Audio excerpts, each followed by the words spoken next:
A friend of mine gave a student film that I had done to a manager. No, this is not. This is for the Sunday paper. That's why you're not paid to think. Snap out of it. Come on, let's go. I don't have time for this. Sure, and he said, "You're going to make money, and I want to take 10%. I think you should stay in LA." And I. Obsessed, and always has been. And that is why she married Prince Harry. A great surprise and disappointment was to discover that Prince Harry had very little money. She imagined he'd be worth hundreds of millions, if not billions.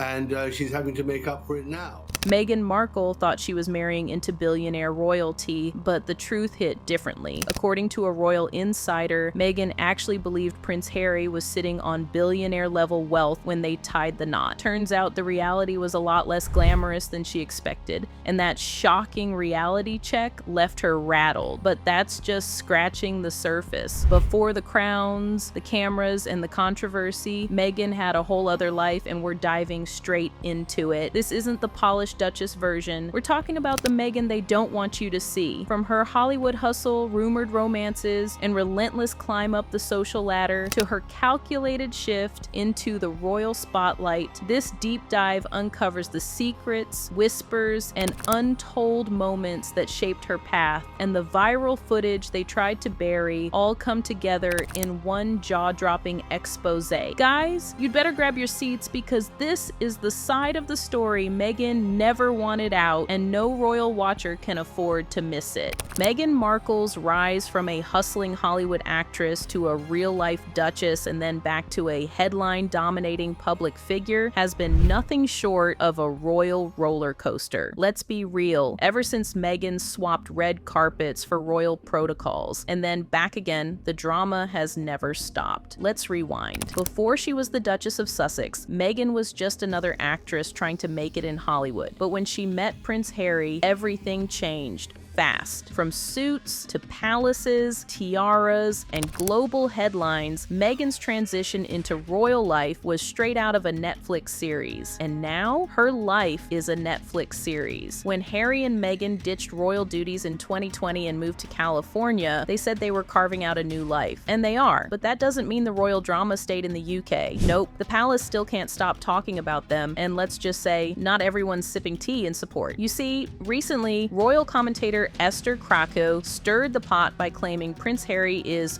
totally whipped by Meghan. And guess what? According to insider chatter, King Charles sees it too. Royal biographer Phil Dampier even spilt to The Sun that Charles has joked about it behind closed doors. But the royal shade doesn't stop there. At first, Queen Elizabeth was reportedly charmed by Meghan. She liked the American actress's confidence, intelligence, and camera-ready charm. Totally queen material, right? But according to Krakow, that royal affection didn't last. The queen allegedly grew distant as cultural clashes and personal tensions started bubbling behind palace doors. And it wasn't just the queen raising an eyebrow. Apparently, Meghan's tension with the royal institution spilt over into her relationships with Prince William and Kate Middleton. Let's just say there was no sister-in-law bonding happening. According to royal author Sally Bedell Smith, even the queen's cousin, Lady Elizabeth Anson, questioned Meghan's intentions early on. Meghan reportedly didn't click with the royal family, and definitely not with Kate, who's now one step closer to becoming Queen of Britain. And just when you thought it couldn't get messier, boom, another bombshell. Apparently, Lady Elizabeth Anson wasn't exactly sold on Meghan's love for Harry. She allegedly felt it wasn't entirely genuine. According to Anson, Harry seemed besotted and weak, while Meghan, she looked like the one running the show. Every move, every headline, all on her terms. And now, with what we know, that dynamic feels even more telling. But here's where it really gets juicy. Esther Krakow claims that when Meghan first linked up with Harry, she believed she was marrying into billionaire wealth. Royal blood? Check. Royal bank account? Not so much. Turns out, Harry's financial status didn't exactly scream tech mogul. And when Meghan realized she wasn't walking into endless private jets and blank checks, the disappointment hit hard. That royal glow faded fast, especially once Meghan got a taste of what royal life actually required. The non-stop events, stiff protocols, and endless public scrutiny. The glam was real, sure, but the grind, not what she signed up for. According to Krakue and royal writer Phil Dampier, even the Queen started pulling back. What started as admiration for Meghan's poise and potential turned into quiet disapproval, and that shift, it mirrored how a lot of the public started feeling too.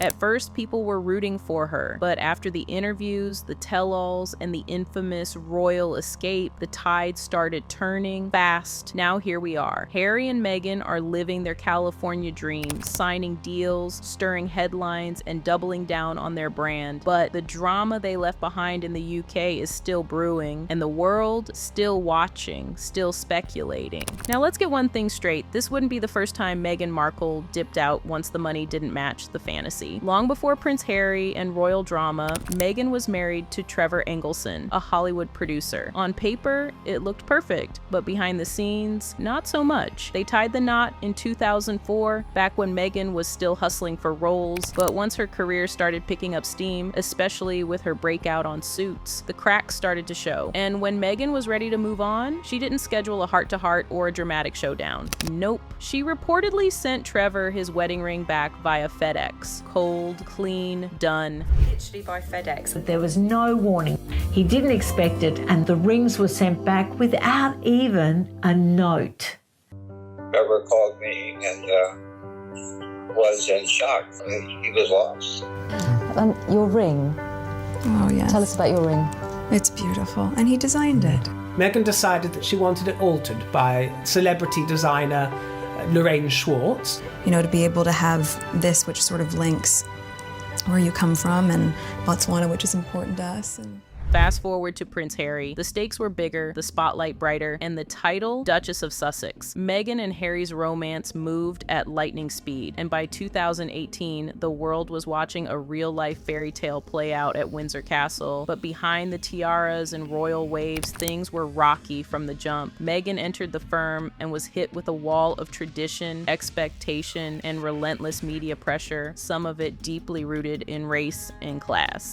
The criticism was brutal, the headlines constant, and the fairy tale started to fracture fast. And here's the kicker, just like with Trevor, once Meghan realized that life with Harry wasn't the billionaire fantasy she'd imagined, things began to shift. According to insiders, that reality check played a huge role in her pulling back from royal life, just like she'd pulled away from Trevor when things no longer fit her vision. Now she and Harry are in California, crafting their own brand, their own narrative, and their own empire. But the pattern, it's hard to ignore. Anyway, being a royal wasn't exactly the dream Meghan Markle thought it would be. Once she married into the royal family, Meghan was suddenly expected to fall in line with centuries-old rules, stiff traditions, and a lifestyle that demanded constant public scrutiny and zero margin for rebellion. But Meghan, she wasn't about to shrink herself to fit the crown. Behind palace walls, insiders say she often felt trapped, stifled by royal protocols that clashed with her independent, outspoken personality. Critics wasted no time slapping her with the narcissist label, claiming she wanted the glitz and glam, the tiaras, titles, and world tours, without actually doing the royal heavy lifting. And while Meghan did throw herself into humanitarian causes, many weren't buying it. Detractors called her moves calculated, accusing her of using her Duchess title for personal branding, not service. The optics were a little too curated, a little too polished, and definitely not humble enough for royal traditionalists. Then came the breaking point. In 2020, Meghan and Prince Harry stepped back from royal duties, dropped the bombshell announcement, and packed up for the United States. Their goal was financial freedom and total independence. And at first, it looked like they had it all figured out. Multi-million-dollar deals with Netflix and Spotify Spotify. High-profile interviews, global buzz. The Sussexes were building a brand faster than you could say Sussex Squad, but not everyone was impressed. Their Netflix specials and Spotify content sparked major backlash. Critics accused them of repackaging their royal drama for profit, questioning whether the narratives they shared were raw truth or carefully constructed PR. What was supposed to be a clean break and fresh start turned into yet another round of headlines, drama, and serious doubt about their authenticity. But here is where the real tea is. Before she became the Duchess of Sussex, Meghan was navigating the Hollywood scene, and according to persistent rumors, she wasn't just attending industry parties. Whispers of her alleged involvement in high-profile social circles and so-called yacht girl culture have followed her for years. Some even go as far as to link her name, albeit loosely, to controversial figures like Jeffrey Epstein, though nothing concrete has ever been proven. Still, the rumors haven't helped her image. Now that she's one of the most recognizable women in the world, everything she does is under a microscope. And whether fair or not, Meghan remains one of the most polarizing public figures alive today. For every fan praising her for her grit, grace, and advocacy, there's a critic accusing her of hypocrisy, vanity, and calculated branding. Her post-royal rebrand has been complicated. Take her Netflix docuseries, for example.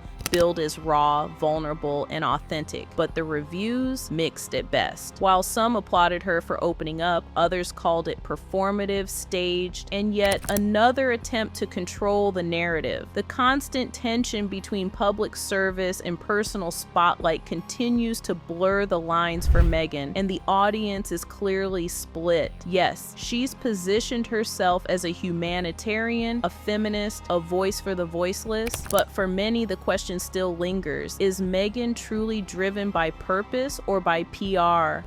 One thing's for sure, the Meghan Markle story is still unfolding, and whether you're rooting for her or rolling your eyes, everyone's still watching. Anyway, what do you think about this drama? Let me know your opinions in the comments, and don't forget to check out our other stories for even more celeb tea. Till next time, bye.